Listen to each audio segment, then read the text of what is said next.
Da ønsker jeg deg velkommen til dette undervisningsprogrammet nummer 47 i denne serien om Jesus som frelseren, Jesus som helbrederen og Jesus, den som kan døpe deg i den mektige hellige ånden.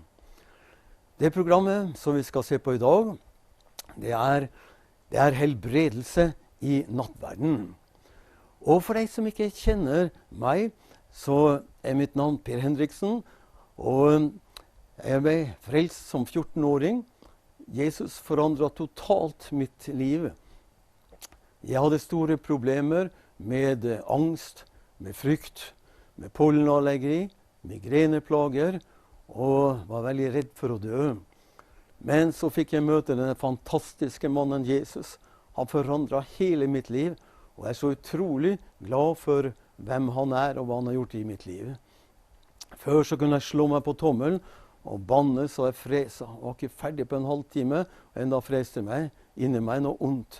Men så kom Jesus og forandret hele mitt liv. Så i dag så har jeg en helt annen ånd inni meg. Jeg kan prise Gud flytende på flere språk når jeg får lov til å tale i tunger i de språkene han har gitt meg. Og før så var jeg redd for å dø. Nå er jeg ikke redd for å dø, for jeg vet at Jesus har beredt meg en herlig plass i himmelen, hvor vi skal få lov til å være sammen i evigheter. Og Jesus han helbredet meg ganske raskt for mange plager, men pollenallergien min, den slet jeg med å bli kvitt. Men Jesus sa, gå inn i mitt ord, fyll deg med mitt ord, la ordets sæd få lov til å komme inn i deg, og det gjorde jeg. Og mens andre leste ukeblad, så på sport og alt som var, så fylte jeg meg med Guds ord, og gikk ut i skogen og bekjente ordet. Snørr og tårer rant alle veier, men det kom en høst på det. Guds ord virka, det kom en høst. Det er akkurat som du plantet et epletre. Du får kanskje ikke frukt første året, kanskje ikke andre året heller, men du får frukt, og til slutt så blir det rikelig frukt. Så jeg valgte å bli kjent med Jesus. Jeg valgte å la han bli min lege, og det har jeg ikke angret med. Jeg har overhodet ikke angret på det han har gjort. Og jeg ble jo døpt som 15-åring, og 22 år gammel så fikk jeg lov til å oppleve dåpen i Hellige Ånden. Og da jeg var ca. 30 år, så fikk jeg høre denne fantastiske mannen til oss barn som pratet om Jesus, hva han har gjort på korset, og da ble jeg kjent med Jesus på en helt ny måte. Jeg så hvordan folk gikk opp av rullestoler.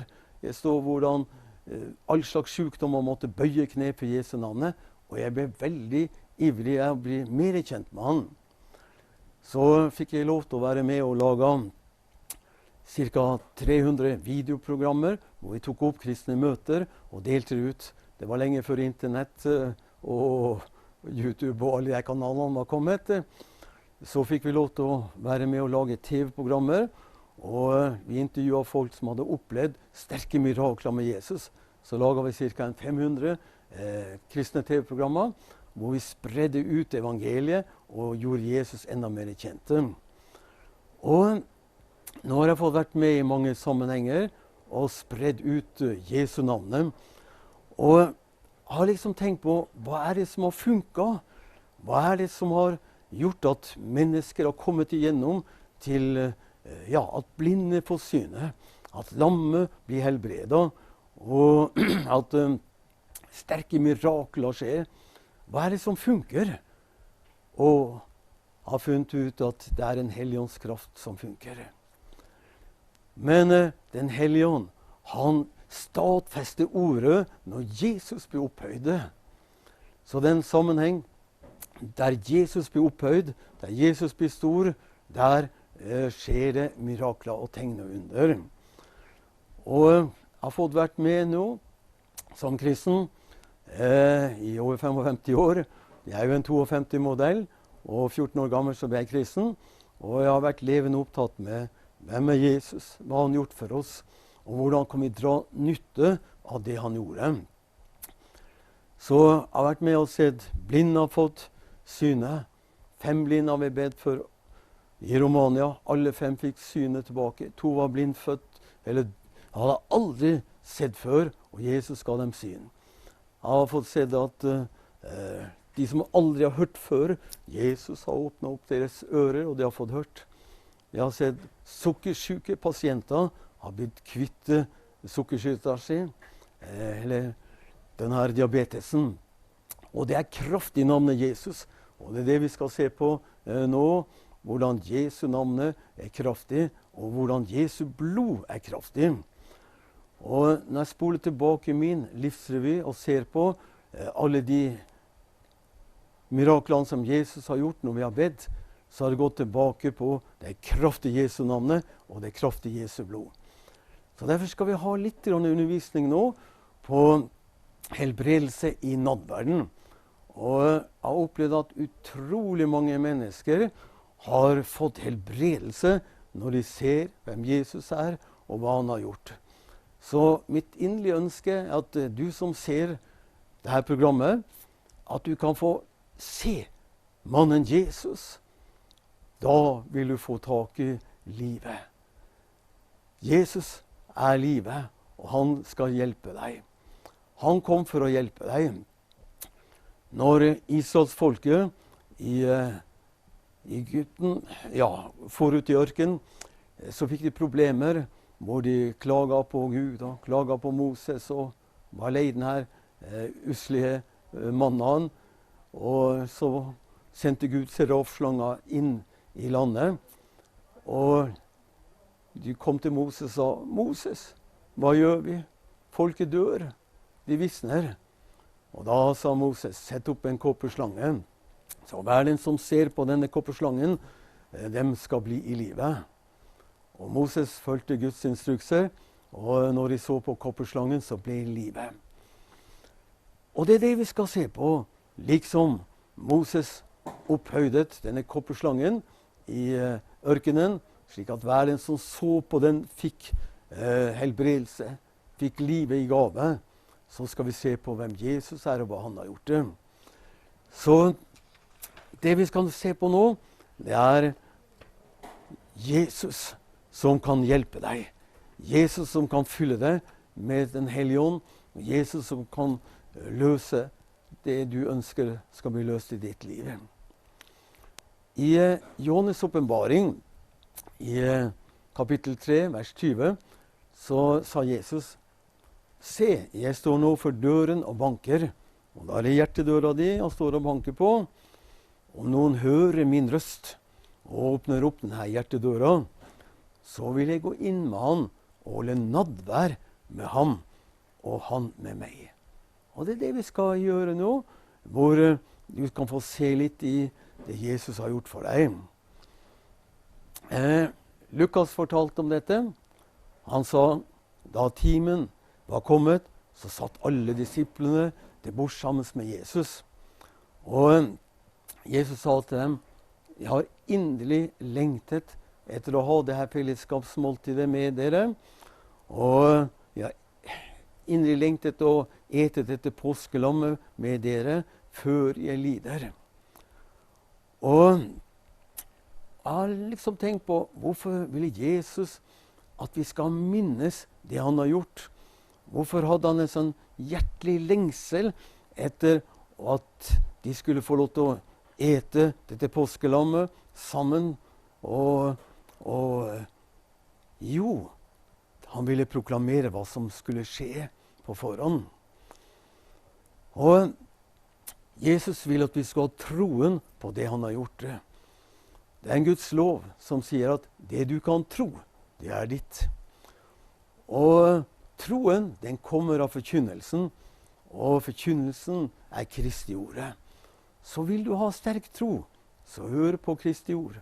Hør på hva han har sagt. Da vil troen komme inn i ditt hjerte.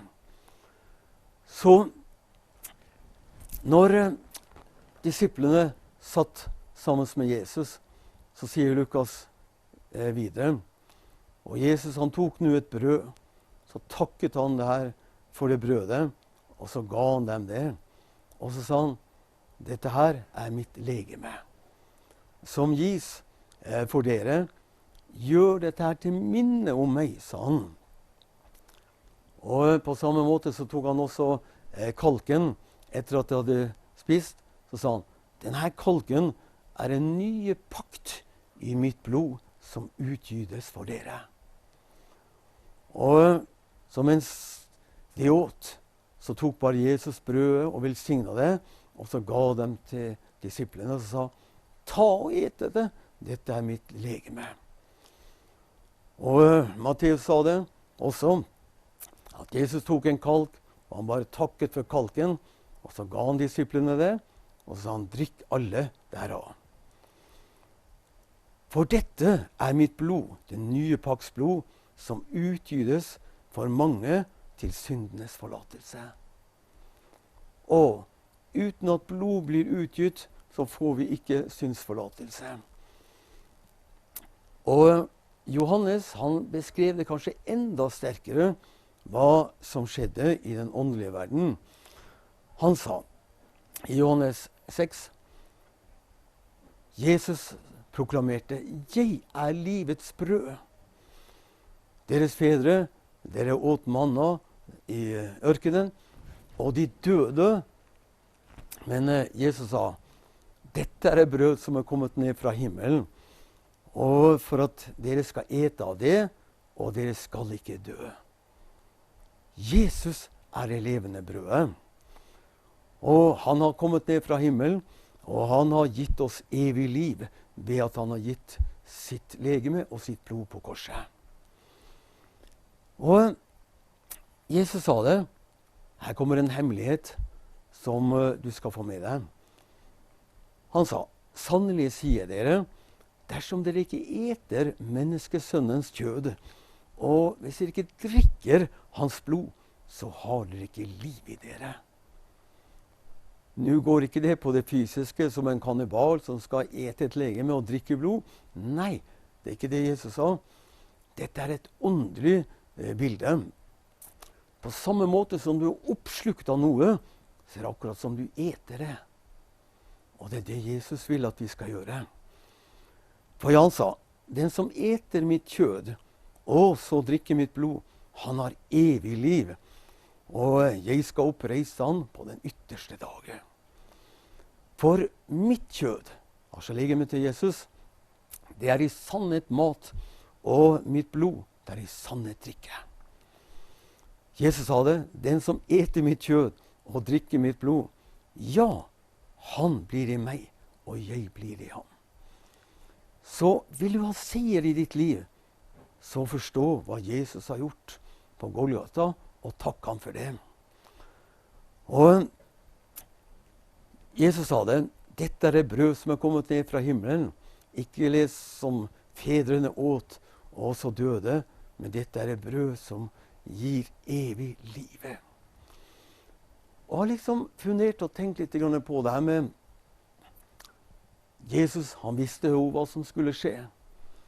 Men han ville at de skulle ha et minnemåltid, så de kunne forstå det. Men jeg tror ikke disiplene helt forstod det, når han prøvde å la dem forstå det. Og jeg kan tenke meg, Jesus sa noe i sitt indre som følgende, jeg har inderlig lengtet til å ha dette styrkemåltidet sammen med dere. Vet dere egentlig hva som skal skje med meg? Og jeg vil at dere skal minnes hva jeg gjør for dere nå. Jeg har nå en lidelsens dåp som jeg skal døpes med. Jeg kommer til å bli spottet. Jeg kommer til å bli hånet. De kommer til å presse tornekrona på hodet, så blodet kommer til å flyte. De kommer til å piske meg, så jeg ser ut nesten som ikke et menneske. Jeg kommer til å måtte gi mitt liv, men jeg skal gi det. Jeg skal gi det til frelse til deg. Jeg skal gi det til beskyttelse til deg. Jeg skal gi det til utfrielse for deg. Og Jesus tenkte nok at Gud kommer til å legge på meg all den straffen for alle skyld så alle menneskene hadde gjort det. Og alle sykdommene skulle nå bli lagt på Jesus når han skulle henge på korset. Men jeg tror han sa, jeg skal betale skylden din. Jeg skal ta på meg den forbannelsen du skulle ha. Jeg skal sørge for at du skal få leve med det jeg skal gjøre for deg nå. Og jeg tror Jesus hadde mange tanker i hodet sitt når han skulle lide på korset. Og kanskje disiplene fikk et lite innblikk i det at nå skal jeg gi mitt liv for deg. Nå skal jeg gå til Golgatas kors. Jeg kommer til å tømme ut hele blodet mitt på korset. De kommer til å spikre hendene mine fast. De kommer til å stikke spydet i sida. Så de som så på det korset, de så blod. Men de så Jesu liv tømt ut i blodet. Men det var Guds pris for å betale frelsen din. Det var Guds pris for å betale helbredelsen din. Det var Guds pris for at du skulle få lov til å få evig liv og bli rettferdig for Gud. Og dette her, det tror jeg er utrolig viktig å få med deg. For disiplene fikk beskjed om at de skulle holde nadvær.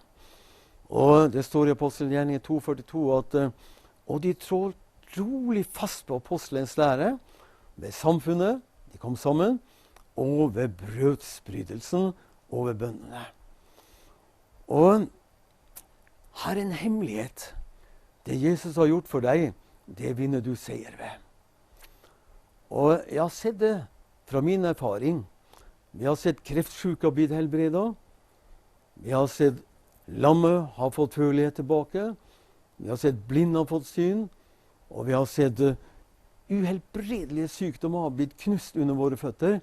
Men alt har skjedd med påkallelsen av kraften i Jesu blod og kraften i Jesu navn.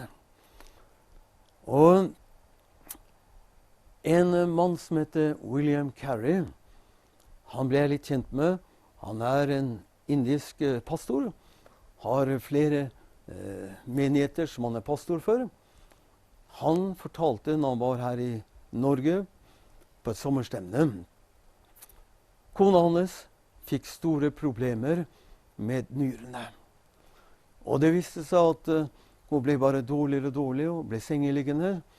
Og til slutt så måtte hun bare komme seg på et sykehus og få sjekka hva det var. Og kom på et sykehus, og de fant ut at de måtte ta en operasjon. Og så var det snakk om, har dere penger? Det koster så mye. Nei, vi har ikke penger. No money, no cure. Så måtte hun bare forlate sykehuset der. Og så ble hun enda mer dårlig, holdt på å dø. Og William Carey sa, Gud, ikke la min hustru dø. Jeg ønsker at hun skal få leve. La hun få lov til å leve. Jeg vil være sammen med henne. Jeg vil ikke at hun skal dø. De dro på flere andre sykehus. Og de prøvde å få muligheter til at de skulle hjelpe henne. De sjekket og sa at her er det alvorlig, hun trenger en operasjon. Det koster så mye. Har dere de pengene? Nei, vi har ikke de pengene. Kan dere få lånt dem? Nei, vi har ikke de som kan få lånt. Så vi får ikke tak i de pengene. No money, no cure. Og kona ble bare dårligere og dårligere. Og fikk ikke noe hjelp fra helsevesenet. Slik som vi har det her i Norge, med disse gode fordelene som vi har her. William Carey ble desperat. Han spurte vår Herre, hva skal jeg gjøre, Herre? Kona mi holder på å dø, og vi har ikke penger til å få på sykehuset. Hjelp oss, hjelp oss, hjelp oss. Og da talte Den hellige ånd til William Carey og sa at dere skal ta nadvær. Dere skal minnes hva jeg har gjort for dere, og så skal dere bare proklamere full seier ved Jesu Kristi blodskraft, og så skal hun bli fullstendig bra. Ja, da fikk han øynene et håp om at jeg kan få kona mi bra hvis vi bare ser hva Jesus har gjort, og proklamerer den seieren over hva han har gjort. Og så gjorde de som de fikk beskjed fra Den hellige ånd, og de tok nadvær. De tok brødet, mintet Jesus, som hadde fått disse piskeslagene. Mintes han som hadde tømt ut hele sitt blod på korset. Og de bare takket ham for det han hadde gjort det. Og der og da, på mirakuløs vis, så smalt Guds kraft inn og begynte å jobbe i nyrene. Og jeg kan ikke beklage deg i detaljer hva som skjedde, hvordan Gud gjorde det. Men nyrene ble fullstendig bra. Og det her er cirka nå 4 år siden fra det skjedde. Og jeg har kontakt med dem fortsatt, og kona helt frisk, helt topp. Så Gud gjorde et mirakel i disse nyrene, og helbreda henne. Det denne Jesus vi prater om, som kan hjelpe oss med mest uhelbredelige sykdommer og vanskelige ting. Og jeg har liksom tenkt på det her. I dag tenkte jeg Jesus kom inn i de stua, og så begynte han å fortelle det følgende. Og så sier han til deg, ta og lytt på meg nå. Og da tror jeg han kan si, nå har jeg vært på korset. Nå har jeg tatt all den forbannelse som menneskene skulle ha. Nå har jeg kjøpt deg fri fra slektsforbannelser. Nå har jeg kjøpt deg fri fra enhver uhelbredelig sykdom. Jeg tok alle sykdommene på meg når jeg hang på korset, og det gjorde jeg for at du skulle få lov til å få evig liv og helse og glede i dette livet. Jeg tok det skyldbrevet som du fikk på grunn av dine synder og slektsforbannelse. Jeg tok og naglet det til korset, og jeg skrev betalt med mitt eget blod, så du er fri. Se hva jeg har gjort for deg. Og Jesus kunne ha sagt, all den straff som du skulle ha, for alle de gale ting du har gjort, den straffen tok jeg på meg. Nå har jeg betalt all din synders skyld. Du står der skyldfri innenfor Gud. Du står gjeldsfri innenfor Gud. Om Satan, anklageren, kommer til deg og sier at ja, husker du hva du gjorde? Da kan du si, Jesus har tilgitt meg. Hans blod har renset meg. Så du som ikke renset i det dyrebare blodet, det er livsviktig at du blir renset i dette blodet fra ham. Og tenk deg, Jesus kom inn i stua, så kunne han si til deg, jeg har kjøpt deg fri fra arvelige sykdommer. Jeg har kjøpt deg fri fra all forbannelse du skulle ha. Og nå gjelder en ny lov. Ikke synden og dødens loven. Men nå gjelder det livets åndslov. Den har frigjort deg fra synden og dødens loven. Denne synden og dødens loven, den har makt etter viruser, etter bakterier, etter sykdomsdjevler, etter demoner som slår ut mennesker. Og vi ser jo hele verden er slått ut nå på grunn av koronaviruset. Men Jesus har gitt oss en ny lov, og det er livets åndslov. Og denne loven har frigjort oss fra synden og dødens loven. Så du kan oppleve å få beskyttelse fra Jesus. Jesu Kristi blod kan beskytte deg fra koronaviruset. Og Jesus kan gjøre slik at om det koronaviruset kommer rent smittemessig til deg, så kan Guds ånd ta og drepe det i kroppen din, slik at du får ikke det. Det er det Jesus har gjort for deg. Ta takk ham for det, tro ham for det, og pris ham for det. Og denne synden og dødens loven, den virker nå i hele verden, med dødelige bakterier, med viruser som slår menneskene ut, med onde bakterier, med sykdomsdjevler, uhelbredelige sykdommer, det er onde ånder. Men Jesus har sagt at i mitt navn skal dere drive ut i onde ånder, og dere skal ha seier over dem.